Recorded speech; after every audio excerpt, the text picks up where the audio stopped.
Hello students, next we are moving to the last and the final module of network theory. This is the module 5 and it's basically on two-port network parameters. What you have to remember is that in fourth module we had done what is called as network functions, and that is different from network parameters. In network functions we had done what is called as we had seen about the transfer function and driving point functions. Driving point functions. And what we are going to do here is network parameters. And you should remember that network parameters is totally different from network functions. Okay, but we are talking about two-port networks itself. And what we have seen in two-port network is that if there is a two-port network, the input port will have a voltage of V1 with a current going inside which is I1, and the output port will have a voltage V2 with a current I2. And I have already told that I2 is not drawn in this direction, even though this is called as the output port. The current is not drawn in this direction, it is drawn in a direction that goes inside the two-port network. It goes inside the two-port network. So when it goes inside the two-port network, you might be asking, sir, how is the current then going to go from? Don't worry, because I2 may turn out to be a negative value. So it does not matter. For the case of uh, assuming that we are taking all the current going inside, all the textbooks follow the same procedure. So we will also consider it to be in this way, and then we will try to find out what are the network parameters. Now, what are network parameters, or why is this particular network parameters studied? See, whenever we are designing any networks or any circuit, generally we will divide them into blocks. We will say that, okay, first I want an amplifier, and then I want to have a filter, and then I want to have another amplifier, and that I want to send it to the antenna. Something I want to send it to the antenna. In this case, whenever they sit and decide on what should be the circuit, they always come up with these blocks, that okay, the amplifier, there will be an input port and there will be an output port. Similarly, filter also, there will be an input port and there will be an output port. And same is the case of final, let's say this is power amplifier. So we will consider that this is what is going to be our situation. So we are having an amplifier, we are having a filter, we are having a power amplifier which is finally to be connected to the antenna. So each of these we will design as a two-port network, each of this. And when we have to connect them, we will connect them each to the other. And similarly, the final, this thing is going to be connected to the antenna and the ground. And the same thing we do, we take a voltage source, the voltage source might be grounded, and the other end we will give it to the starting point, and this is the, so this is how a circuit is basically designed. So each of the groups will have to design one amplifier, another group a filter, the third one an amplifier, and if all of them are to be joined together, we have to take care that their admittance, their impedance, their transmission values all should match. Otherwise what will happen is that one signal that is going from the amplifier will get reflected and come back. It will not enter the filter totally, it will come back. Or from the filter it will not go to the power amplifier, or even from the power amplifier it will not go to the antenna. The signal may reflect and come back. So in such scenarios, it is important to study the two-port network analysis so that for any circuit we are able to find out these parameters which will allow us to design a circuit very efficiently. And that is the reason why we study the two-port network analysis. So let us, without wasting time, start with the parameters, network parameters. Now there are 4 network parameters that we need to find out. We have to find out 4 network parameters.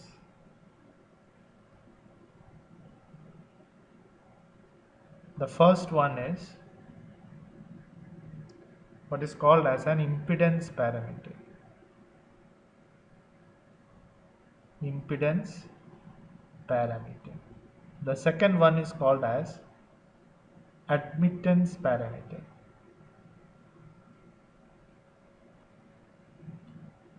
And the third one is hybrid parameter.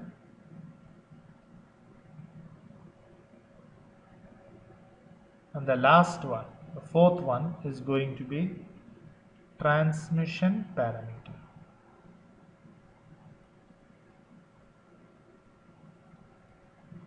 The transmission parameter. Okay. So these are the parameters that we have to find out for any two-port. Now, how do we find out? How do we, use this for solving problems?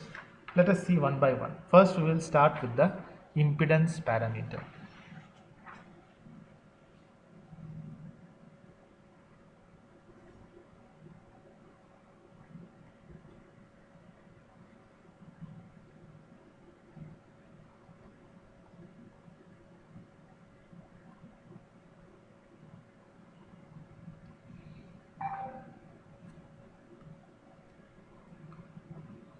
Now, suppose we are having a two-port network and I am going to connect a voltage source here.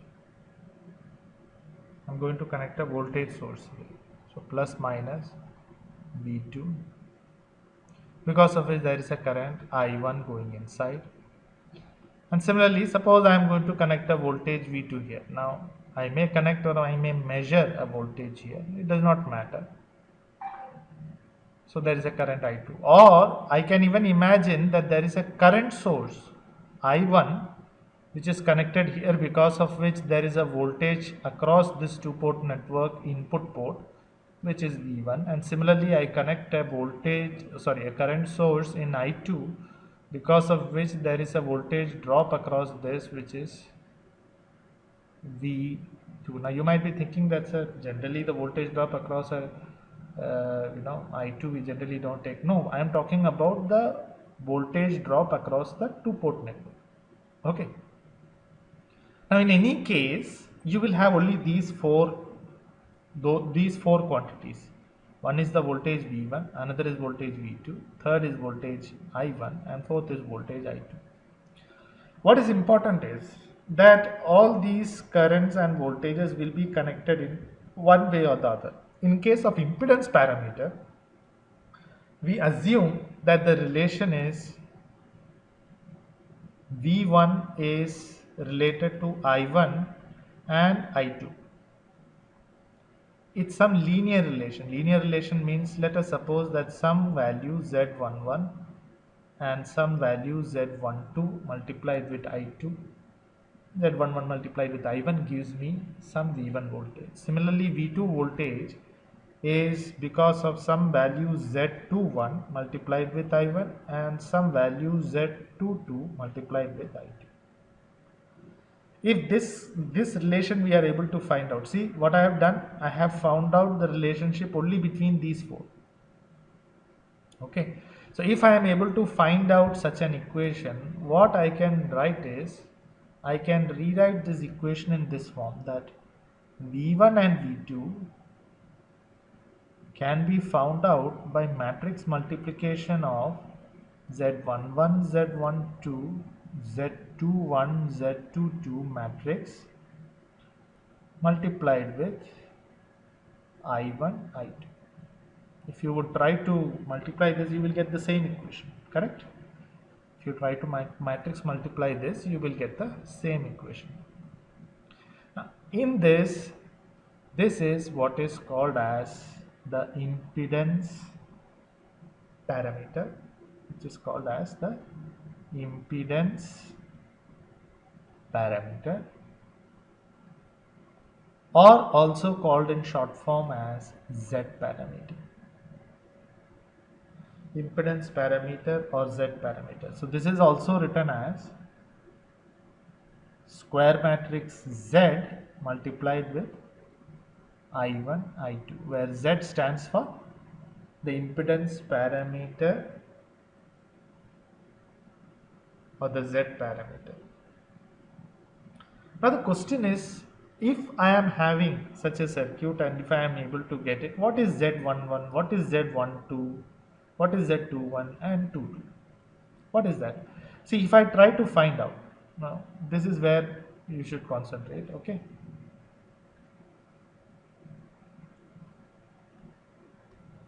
So suppose I am having this two-port network and I want to find out Z11.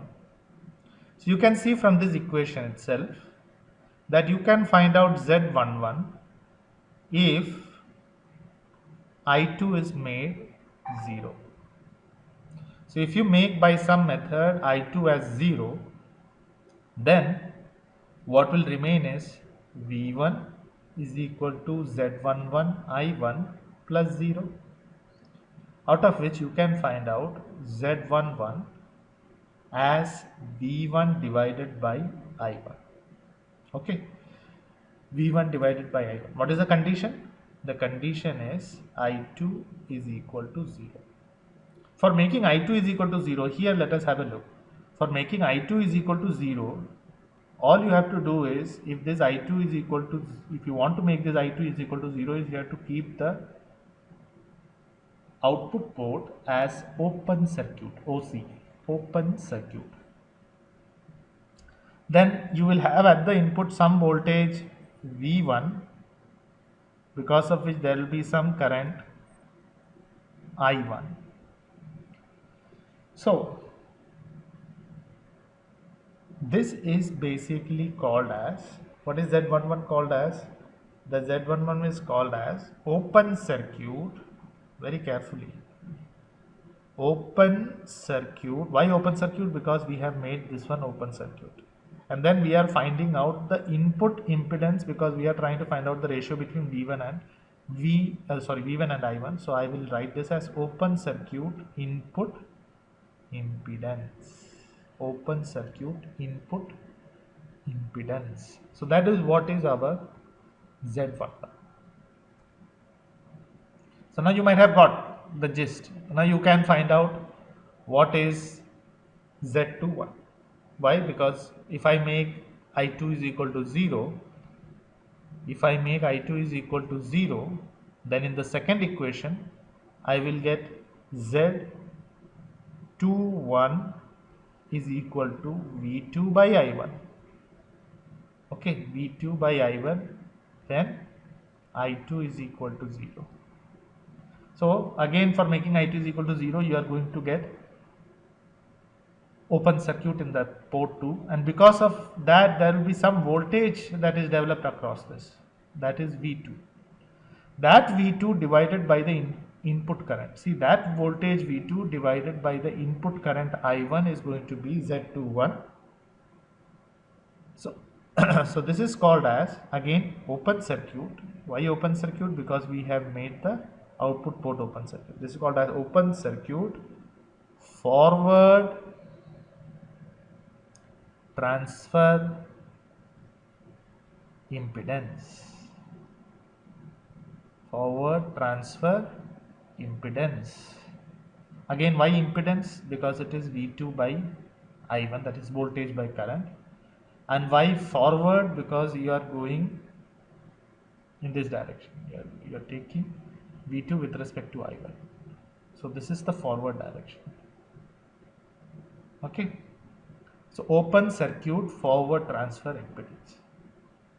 Similarly, you can have the case if I1 is equal to 0. You can find out what will happen if I1 is equal to 0. So again that I will again draw this two-port network, and I will draw the input port and the output port.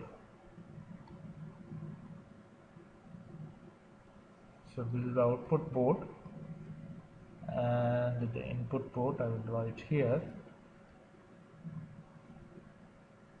So this is the input port. Oh, sorry.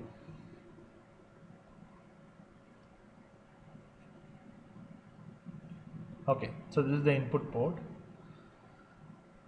This is the two-port network. Now, if in this equation, which equation? In this equation, these two equations, if I am going to put I1 is equal to 0, then I will get Z12. What is Z12? Z12 is going to be V1 divided by I2 by considering I1 is equal to 0. So I am talking about, so now I have made this one as open circuit, and there is this current I1 flowing in, and here I have connected a voltage source V2, this is V2, and the current is I2. Now I am, in a way I am trying to move in the reverse direction. So what will be the name that I will be giving this? So V1 is the voltage that is developed across this open circuit, and I2 is the current that is flowing in the input side, or you can say from the port 2. Now you might be asking, sir, why we are calling it as the input side? Nothing, because we have connected the voltage in the output, that's all. Okay, so what is this called as? Z12. Z12 is again called as open circuit. You can see from the diagram itself, it is open circuit. Then it is not in forward direction, it is in the reverse direction. So it is the reverse transfer impedance. Why transfer? Because the impedance is between two ports, one at the port 2 and port 1. That's why transfer. And impedance because it is voltage by current. Similarly, I will get Z22, I will get Z22, which is going to be, again, if you look at this equation, Z22 is going to be V2 by I2. So it is going to be V2 by I2 when I1 is going to be equal to 0. And these are, this is called as the open circuit. Again, open circuit output impedance. Why output? Because it is taken at the output port. So it is called as the open circuit output impedance.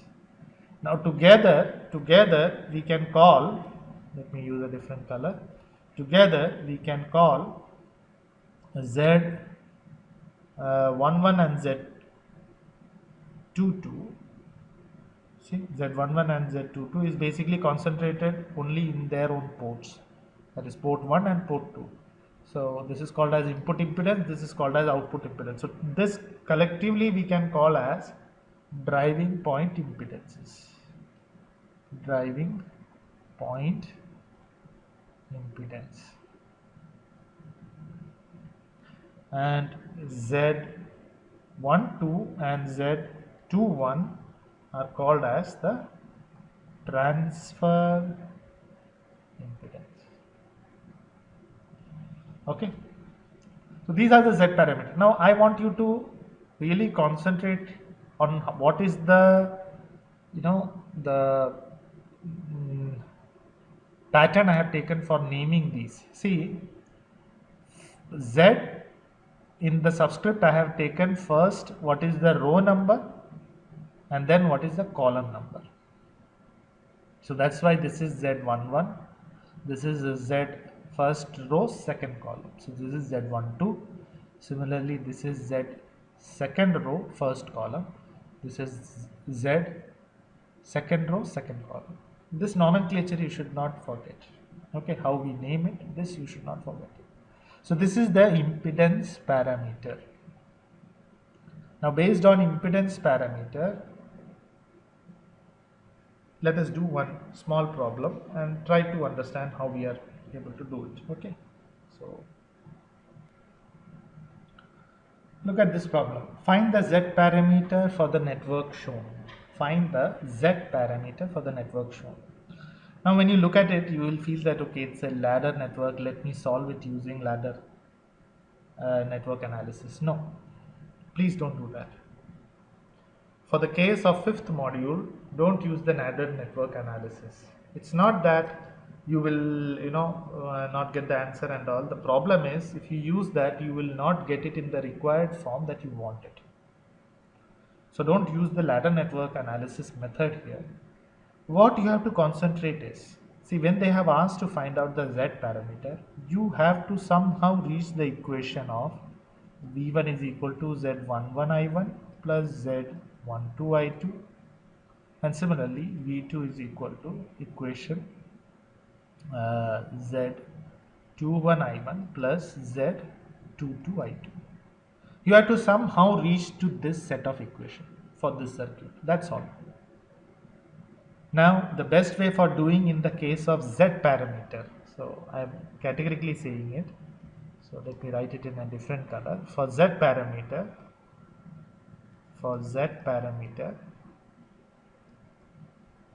use KVL analysis.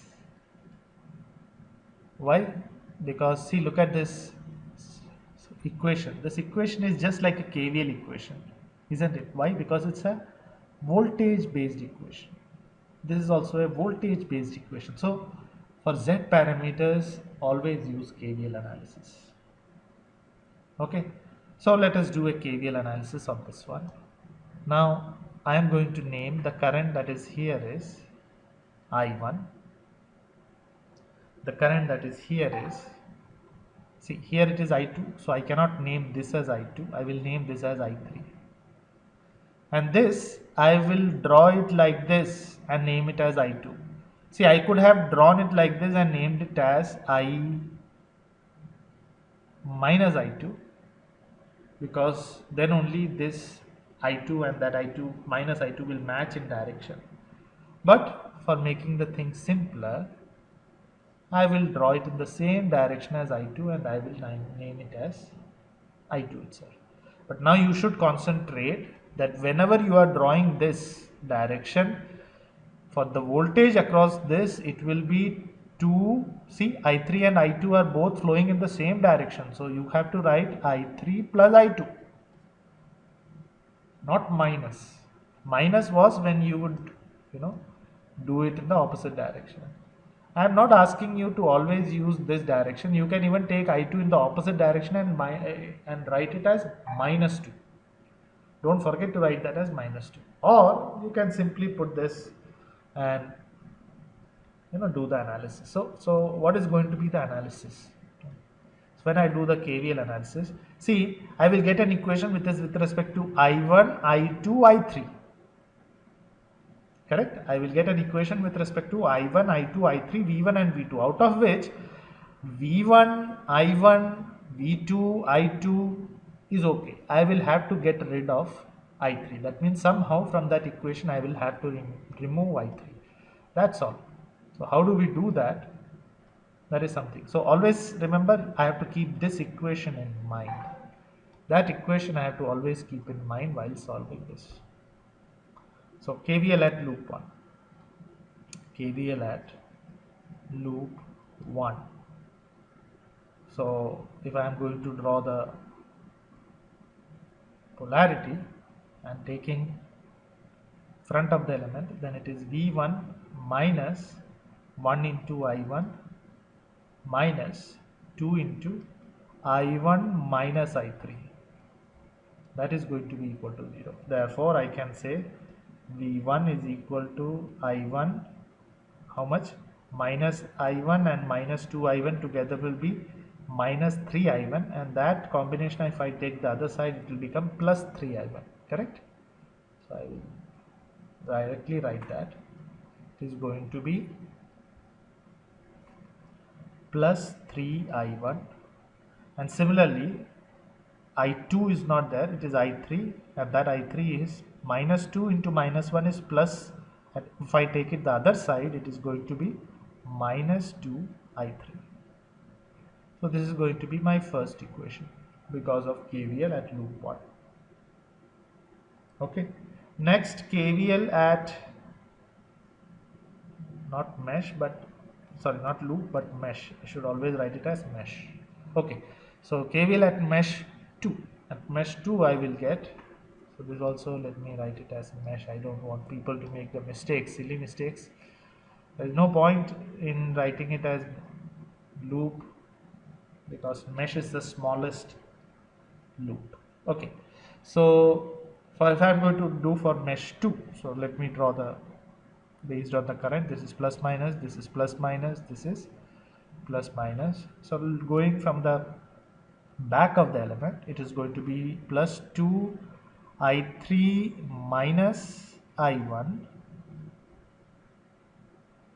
plus I3 plus 2 I3 plus I2 is equal to 0. From this, I can get what is I1 and I2 with respect to I3. I want to get with respect to I3 because I3 is what I want to throw out from the equation. So I want to get, see here the equation is with respect to I1, I2 and I3. So I have to take out I3. I have to find out what is going to be I3. So 2I3 minus 2I1 plus I3 plus 2I3 plus I2 is going to be equal to 0. So let me write all I3s together. It will become 5I3 minus 2I1 plus I2 is equal to 0, from which I get that 5I3 is going to be equal to 2I1 minus I2. If I take 5 the other side, I will get I3 is going to be equal to 2 by 5 I1 minus 1 by 5 I2. Sorry, here it should have been 2I2, correct? So this is also 2I2. So this is again minus 2. So this is minus 2. So this is minus of 2 by 5 I2. This is my equation number 2.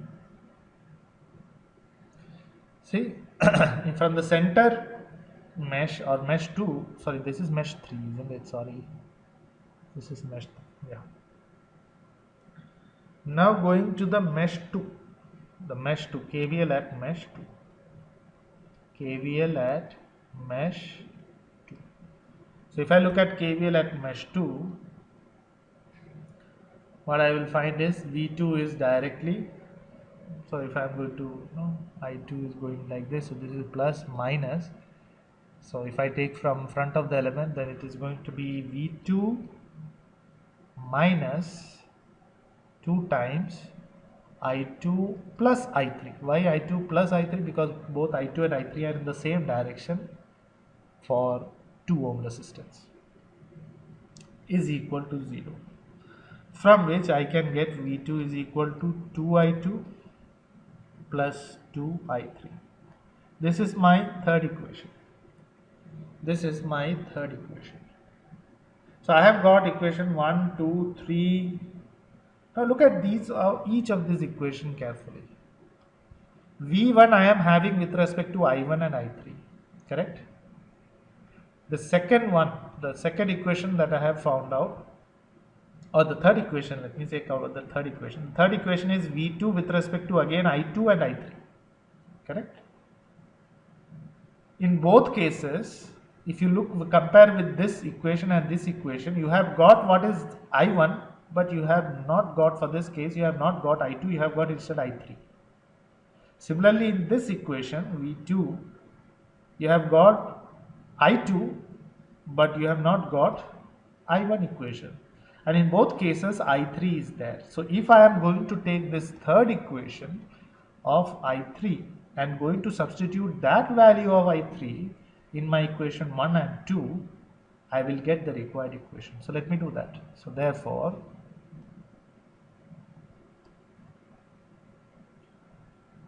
substituting I3 from 2 to 1 and 3. I am going to put it both in 1 and 3. So if I am going to substitute it in 1, then I will get V1 is equal to 3I1 minus 2 times I3. What is I3? I3 is going to be 2 by 5 I1 minus 2 by 5 I2, which comes out to be 3I1 minus 4 by 5 I1 plus 4 by 5 I2, where 5 into 3, 15, 15 minus 4 is 11 by 5 I1. See what I have done, I have added both of this. I1 is common, so 3 minus 4 by 5 will be 5 into 3, 15 minus 4 divided by 5, which is going to be 11 by 5 I1. Okay, 11 by 5 I1. And what is I2? Plus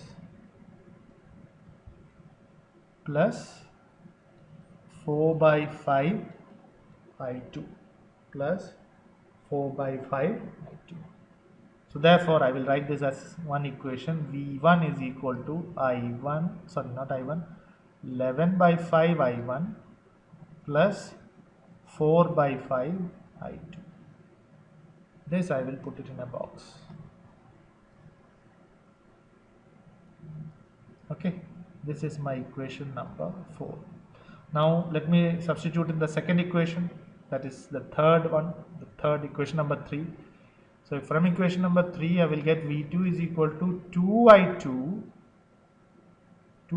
and instead of 3, I will keep it as I3, I will put 2 times 2 by 5 I1 minus 2 by 5 I2, from which I can get I1 as 4 by 5 I1, and what about I2? So I will get plus 2 I2 minus 2 by 5 I2. If I combine both of this, I will get 2 minus 2 by 5 into I2, where if I cross multiply, I will get 10 minus 2 by 5, which is 8 by 5 I2. So I will write this as 4 by 5 I1, and just let me have a look. Yeah, this is 2 into 2, 4 by 5. So this is going to be 4 by 5. So 10 minus 4, which is going to be 6 by 5 I2. Sorry. So based on that, I will get V2 is equal to, sorry, I will use the same different color.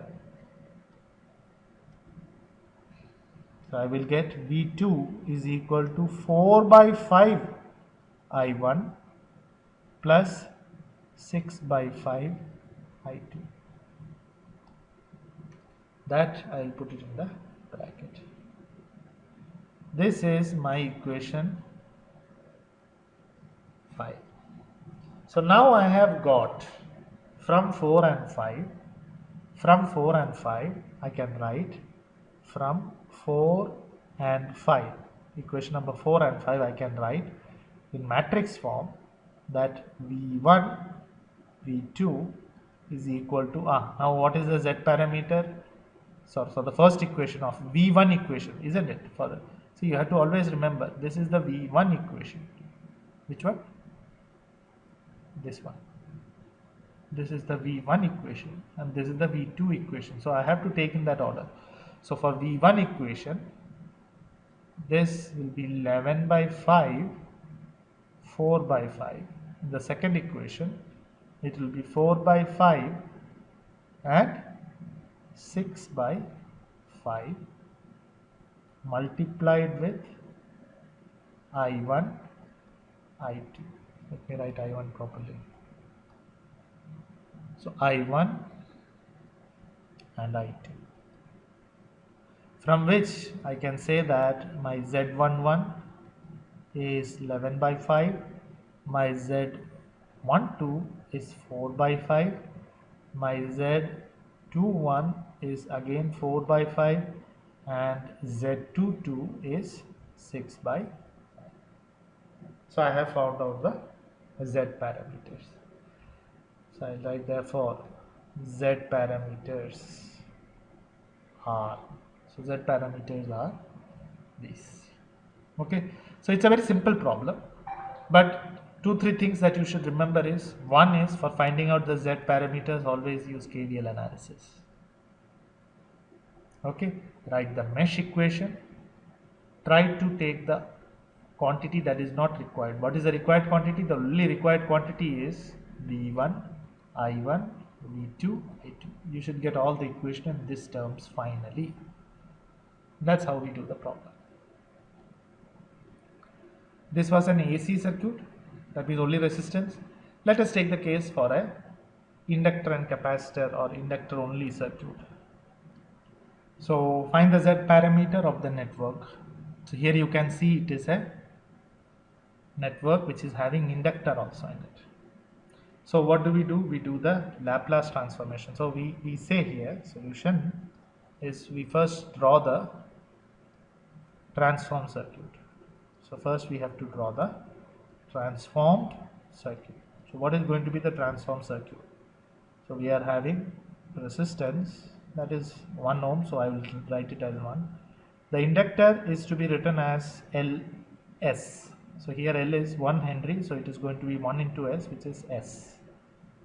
Similarly here it is going to be 1 ohm, which is again 1. Here again we are having 1 Henry, so it is also S. And remember, it is always ohms. S ohms, S ohms.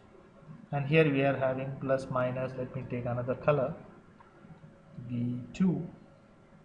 This is sorry. This is I2 and this is I1. Yeah. This is I2.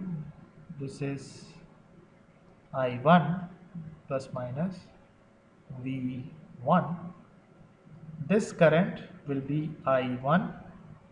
This will be I2. And this I will take it as I3. Okay. So now I have to write the KVL.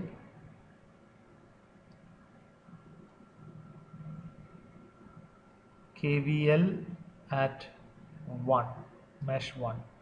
KVL at mesh 1 will give me, so if I am going to take this as plus minus, then V1 minus I1 minus S I1 minus I3 is equal to 0, from which I will get 1 plus S I1 and S I3. It's always good to write it in the form S plus 1. Okay, because that's how we write the polynomial, isn't it? The higher degrees are written to the left. Okay, so this is my first equation. Now similarly KVL at 3, that is the center one. So from there I will get, so let me draw, this is plus minus, this is plus minus, this is plus minus. So if I am going to take from back of the element, I will get S I3 minus I1 plus I3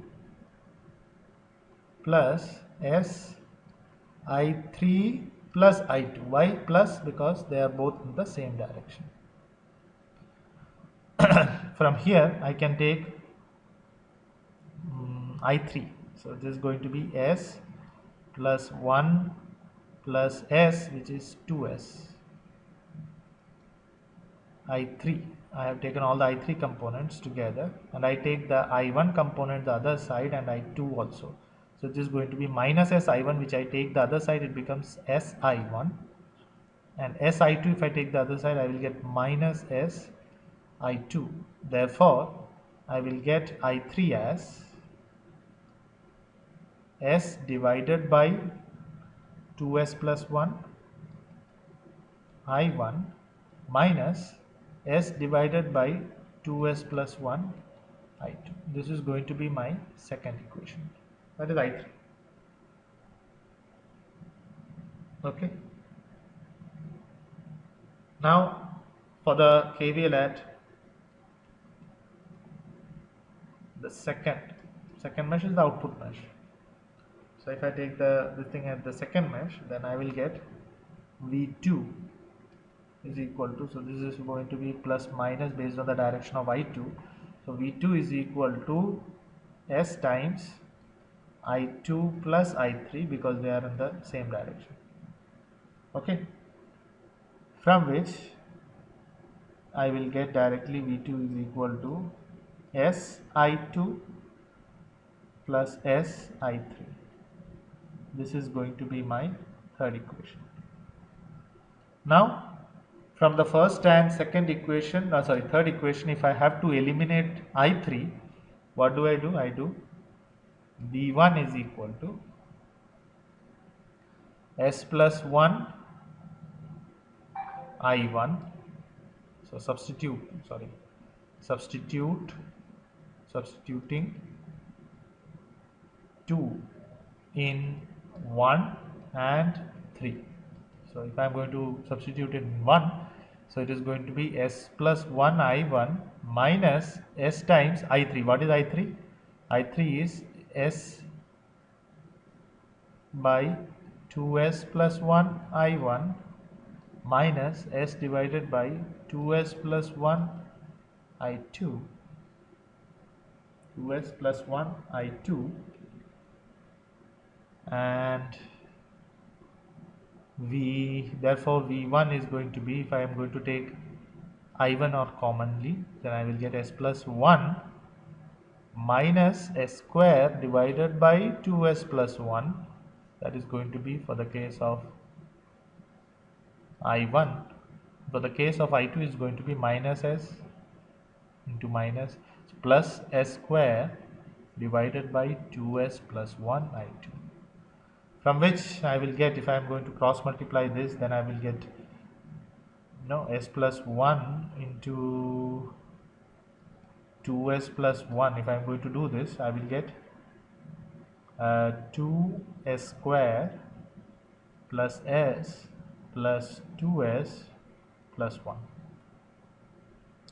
So from which I can directly write, if I cross multiply it, I can directly write it like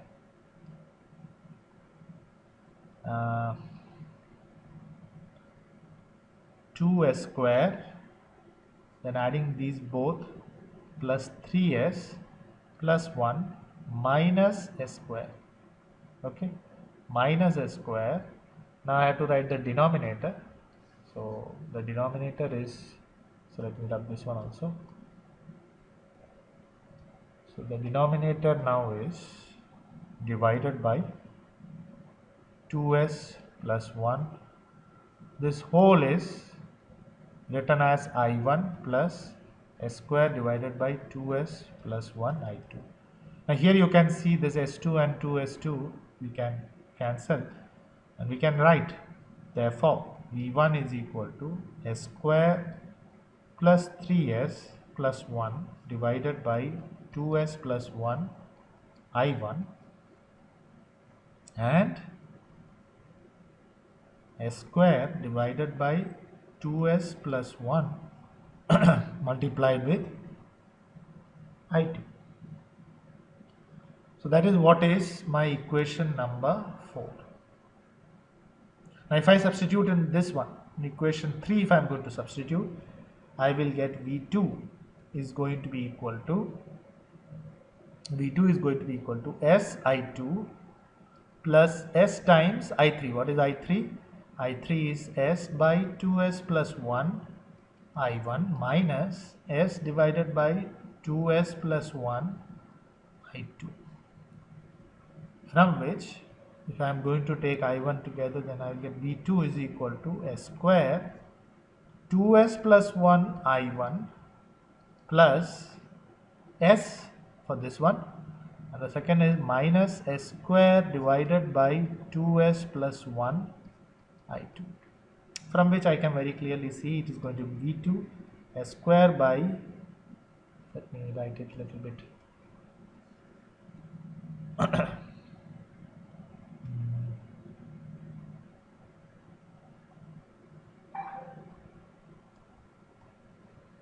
so this I can write it as S square by 2S plus 1 I1 plus, now what is going to be here, 2S square plus S minus S square divided by 2S plus 1 into I2, from which I will get V2 is equal to S square divided by 2S plus 1 I1 plus, this is going to be S square plus S divided by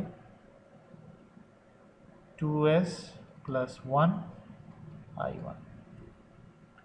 So this is the fifth equation, and now I can put both of this in bracket, in box, because these are the two equations from which I will get my Z1, Z2, Z3. Let me write that in matrix form. Final answer will be, if I write it in matrix form, Z11 will be S square plus 3S plus 1 divided by 2S plus 1. This is going to be S square divided by 2S plus 1. The denominator again I am having S square divided by 2S plus 1, and this one is going to be S square plus S divided by 2S plus 1. So this is the final answer of the Z parameter. So I was asked to find out the Z parameter and I found it out. So this is for the case where you are having inductor, or even if there is a capacitor, you have to transform the circuit and use the same formula to find it. So always remember, we have to use a KVL for the case of Z parameters. Thank you.